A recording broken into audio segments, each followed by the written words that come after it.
Oke.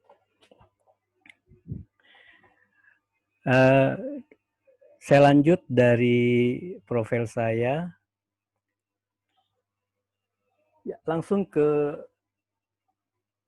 permasalahan penyelenggara pendidik. Kita memahami masalah-masalah di HR dan payroll, di mana ada penyimpanan data kontrak. Ini ya ada penyimpanan data yang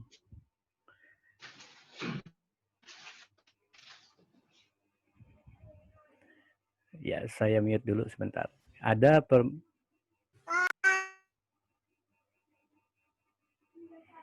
Oke. Di mana penyimpanan data kontrak atau SK ya, SK pengajar ini masih hard copy. Tersimpannya dalam bentuk hard copy. Kedua, ketetapan honor dari pengajar, ini yang PKWT ya, contoh yang honor pengajar tidak terdata dengan baik. Yang ketiga, mekanisme dari timesheet pengajar dan siswa ini, maksudnya timesheet adalah attendance ya, attendance. Karena ada dua attendance yang harus dilakukan. Ada attendance yang untuk kehadiran harian seperti admin sekolah dan tenaga pendidik itu harus rutin attendance harian. Selain attendance harian, ada attendance untuk pertemuan kelas. Nah, ini yang namanya yang kedua, attendance yang kedua. Seperti yang saya pernah lakukan waktu mengajar, itu ada dua finger kelas dan finger kehadiran. Jadi ada dua ya, finger kelas dan finger kehadiran. Yang keempat ini alat fingerprint yang permasalahan juga, karena tidak semua fingerprint ini terintegrasi dengan Odoo. Ya.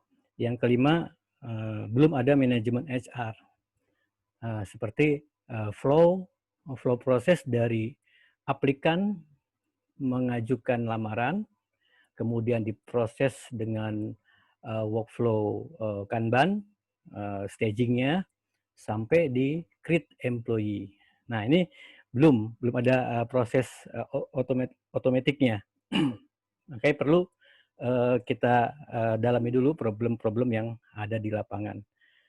Oke, masuk dimulai dari manajernya human resource. HR manager berperan sebagai penerima tenaga pengajar.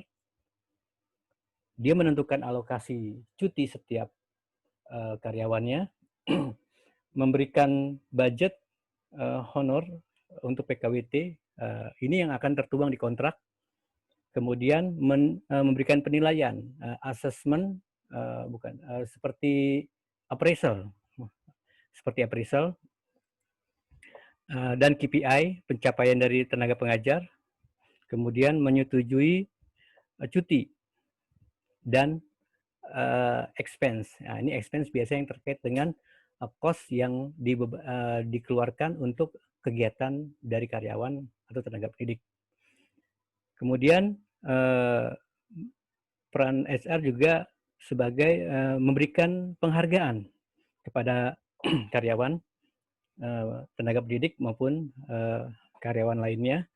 Kemudian membuat struktur komponen gaji. Nah, ini beberapa unit bisnis di manajemen sekolah itu punya tingkatan salary dari ada istilahnya eselon, ada golongan 1, 2, 3. Ada juga di golongan 1 itu ada grade-nya, 1A, 1B, 1C, dan seterusnya. Nah, leveling ini harus dibuat struktur komponen gajinya. Kemudian menghitung payroll. Sebenarnya di sistem ini menghitung itu compute ya, hanya mengcompute sudah sesuai dengan struktur komponen gaji. Nah, nanti kita lihat di mana konfigurasinya. Sebetulnya nanti yang akan saya tunjukkan adalah konfigurasinya. Dari tenaga pengajar, apa yang menjadi perannya adalah mengisi absensi kehadiran masuk kelas. Jadi ada masuk sebagai kehadiran, ada masuk sebagai pembelajaran atau jam belajar. Nah, ini ada 2 absensi. Yang berikutnya mengisi absensi dari kehadiran siswa, kemudian mengikuti tahapan penilaian. Nah, ini mengikuti seperti kalau HR biasanya setiap 6 bulan sekali ada pencapaian ya.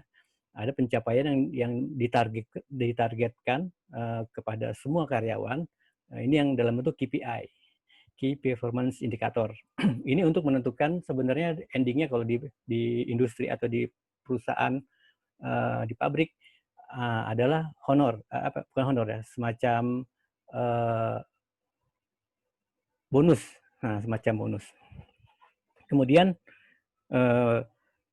bisa juga dia mengajukan namanya time off. Kalau di versi 13 itu adalah time off, biasanya leave istilahnya. Nah, leave ini ada 2 ya, sebenarnya ada 2, ada yang paid dan unpaid. Nah, contohnya yang paid ini cuti tahunan. Nah, jadi punya hak cuti setiap karyawan. Kalau yang unpaid, di mana cuti ini tidak ada jatahnya, mungkin saja jatah cutinya alokasi sudah habis, maka dia akan dikenakan unpaid. Pembayarannya akan dikurangi ya, yang bulat 1 bulan akan dikurangi sesuai dengan hariannya yang dikurangi dari unpaid tersebut. Kemudian mengajukan reimburse, ini expense ya. Kalau misalnya ada perjalanan dari pengajar untuk seminar, untuk mengikuti pelatihan, itu harus di reimburse. Nah, ini seperti itu kurang lebih. Oke, saya lanjut. Sebelum saya lanjut, saya sebentar.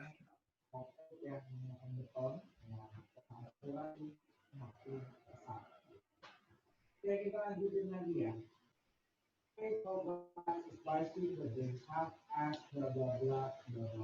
Nah, maksudnya biasa kita menggunakan itu biasanya.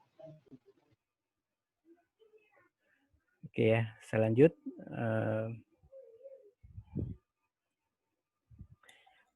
Bagian admin sekolah ya, ini yang menjadi pengatur aktivitas operasional.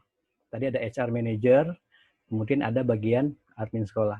Contohnya admin sekolah seperti penerimaan murid baru. Nah, ini admin sekolah yang melakukan. Kemudian SPP,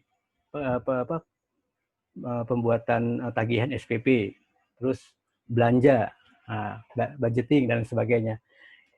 Nah, dia juga harus melakukan absensi juga, terus mengikuti tahapan appraisal seperti employee yang lain, mengajukan cuti dan reimburse. Ya, haknya sama ya dengan karyawan, tapi fungsinya memang admin sekolah ini tidak mengajar. Ada juga sih yang dia mengajar, tapi admin sekolah juga. Nah, ini peran-perannya sudah ada dari modul aplikasi manajemen sekolah. Yang HR aja itu meliputi rekrutmen, ini yang job online ya. Kemudian attendance, ini ada kehadiran harian dan attendance untuk mengabsen siswanya. HR, leave, expense, dan dashboard. Dashboard ini dashboardnya dari employee. Yang di kotak merah ini adalah modul-modul yang kurang lebih berkaitan dengan kebutuhan human resource. Ya, ini ada kelihatan dari kiri, dari bagian kiri atas dashboard, di bawah, paling bawah human resource. Kolom keduanya ada attendance dan recruitment. Di kolom keempat attendance untuk harian, admin sekolah, dan tenaga pengajar. Kalau attendance yang ada gambar tangan itu adalah untuk siswa dan tenaga pengajar.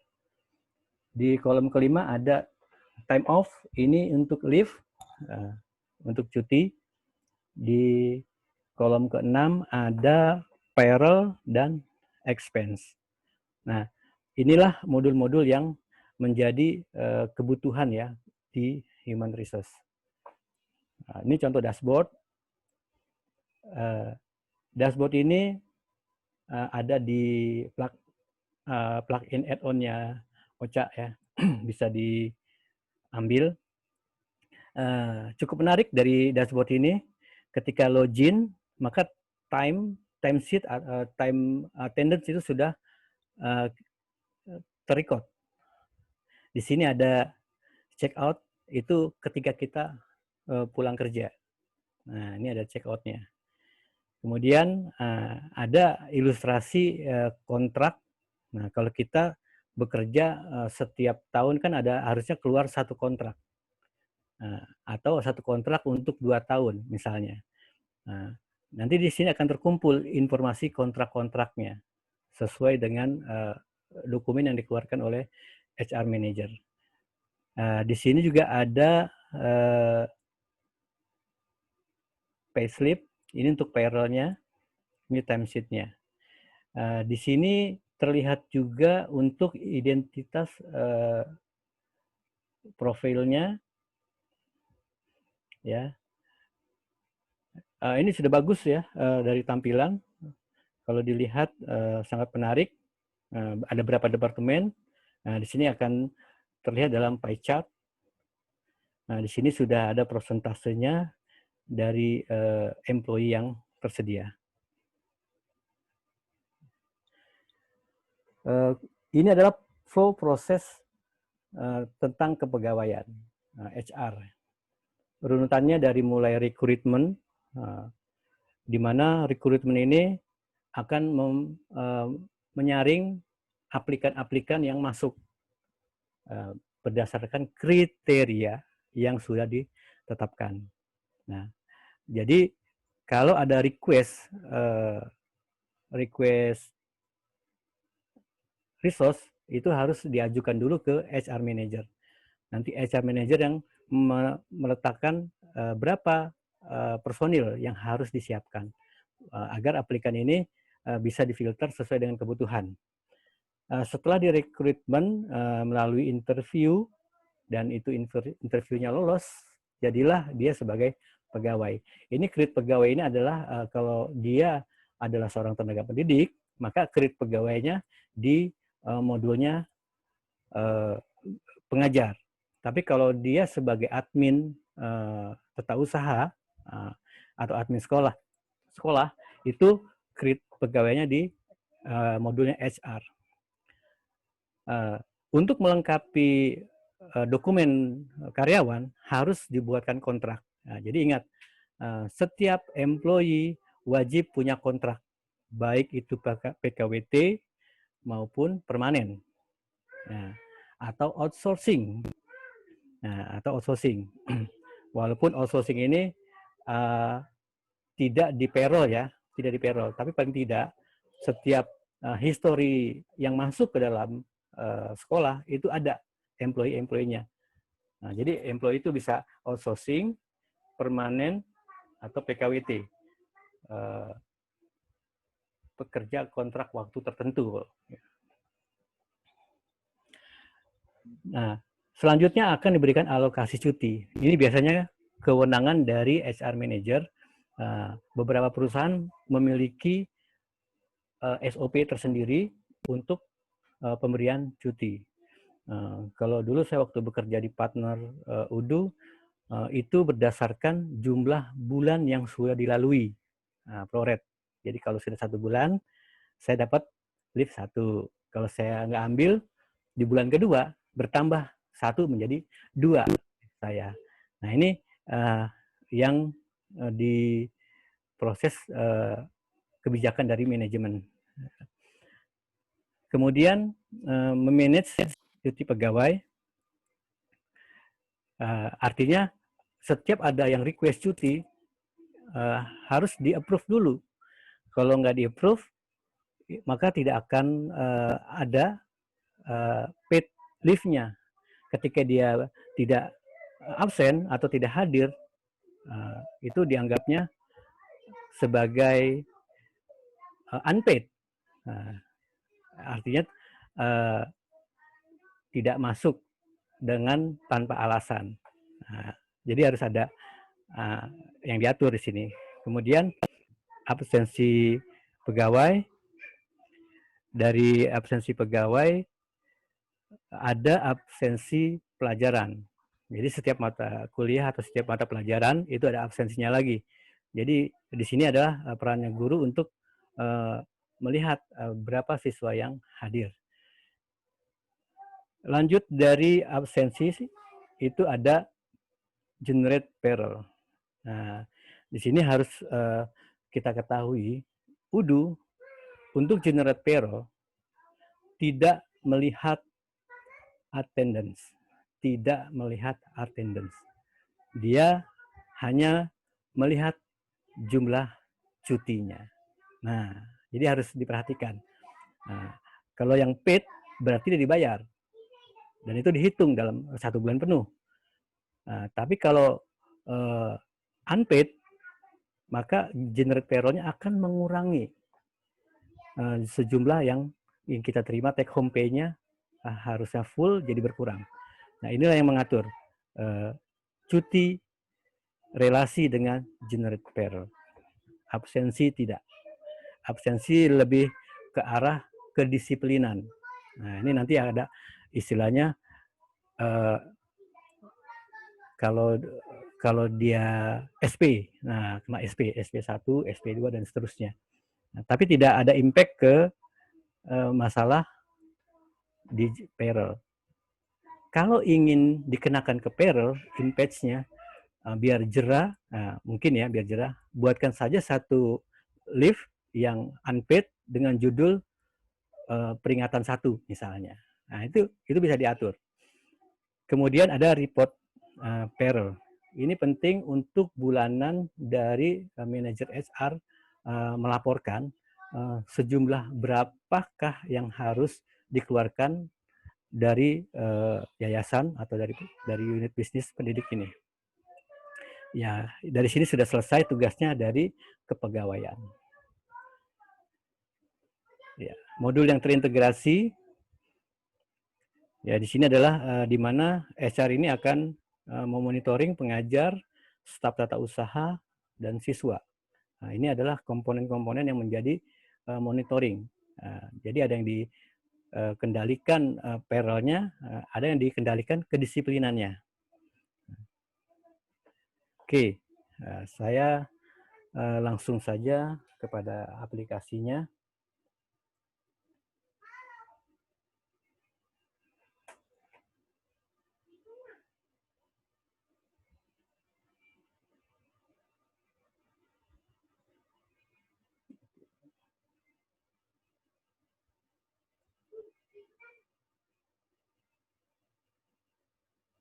Ya, saya sudah ada di dalam aplikasi dari manajemen sekolah. Di sini ada kontrak, di mana report dashboard ini sesuai dengan login saya sebagai administrator. Jadi di sini saya ada kontrak. Kalau saya klik kontrak ini, dia menuju dokumen kontrak. Nah, ini kita lihat kontraknya. Ya, sekarang di mana hubungannya payroll dengan kontrak? Nah, kita lihat di sini ada salary structure. Nah, ini yang namanya layout dari susunan slip gaji ada di sini. Nah, seperti ini. Nah, ini adalah komponen-komponen gaji. Ya, nah, ini ada contoh potongan unpaid. Nah, ini saya hanya berikan contoh, di mana setiap komponen ini adalah salary rule. Nah, ini diatur contoh yang unpaid. Nah, ini ada pakai Python code. Nah, ini bagaimana cara kita mengenerate sebuah formula dengan memanfaatkan Python code. Nah, jadi kalau kita lihat di sini ada sekitar 3 ya yang disediakan oleh Odoo selain Python code, fixed amount dan persentase. Nah, ini tergantung kebutuhannya. Kalau ada yang fixed amount, misalnya dikenakan 10.000 per hari, boleh saja di fixed amount kan dalam sebulan, maksudnya dalam sebulan 50.000 misalnya, itu boleh saja. Nah, ini biasanya kalau yang fixed amount ini kalau ada seperti koperasi itu kan ada simpanan pokok dan simpanan wajib. Nah, seperti itu contohnya. Itu ada ketetapan, makanya tiap bulan akan dipotong fixed amount.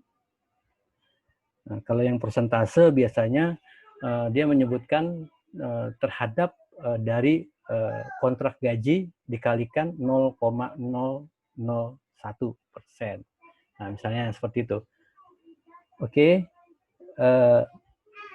berikutnya saya kembali ke posisi administrator tadi, dashboardnya.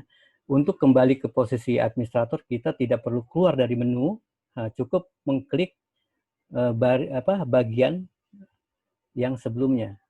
Nah, ini enaknya menggunakan Odoo, ya tidak perlu keluar menu lagi.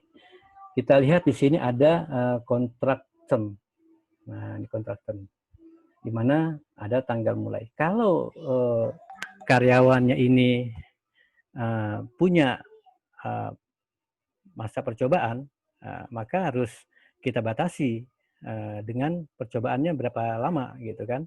Nah, di sini ada period notice-nya, dan di sini ada schedule jam kerja. Nah, ini kalau saya arahkan ke 40 jam seminggu, standar kerja yang ada di sini, seperti ini tampilannya. Senin ada 2 session, pagi dan sore. Nah, pagi dan sore di hari yang sama, dengan jam yang di cover 8 sampai 12, kemudian 13 sampai dengan 17. Ini untuk menghitung seperti lift-nya nanti. Ada yang setengah hari, ada yang full. Nah, ini contoh untuk membuat